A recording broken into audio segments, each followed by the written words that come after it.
Sa Arayat, Pampanga, gumuho ang bahagi ng malawakang 91 million peso flood control project ng Department of Public Works and Highways. Ayon sa mga residente, bumigay ito matapos ang wala pang isang taong pagkakagawa. Diyos ko po, lawan niya yung milyari. Ay, kadelikado na. Dahil dito, tila nilabo ng lupa ang bahay ni Grace, residente sa nasabing barangay. Yung nga, nakita namin, wala na. Bumaksak na yung bahay ko. Bali, 2 kwarto yung nadali.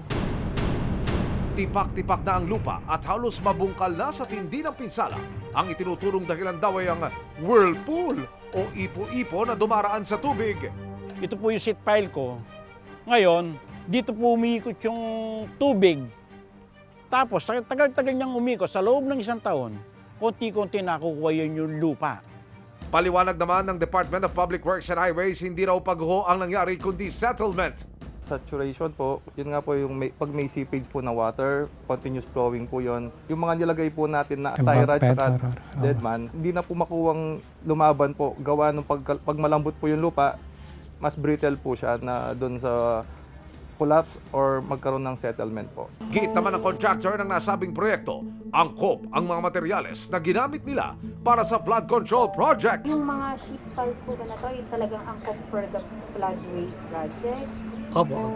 Yan po yung nakadesign dyan. Bali po kasi ito, na-erode lang yung ano namin, na eroded lang po dahil pag lumalaki yung tubig sa Pampanga River, tumataas po. Unti-unti po na-erode. Kaya po binagyan ng sheet pile para huminto po yung pag-erode niya. Pero ang tanong, napag-aralan kaya ng maigi ang proyekto bago ito inaprubahan at sinimulan? Mababa lang yung tubig nung ginagawa namin, kasalukang ginagawa namin, hindi po namin nakita. Sino nga ba ang dapat managot? At goodbye milyones na nga ba ito? Abangan ang buong kwento sa Resibo ngayong linggo.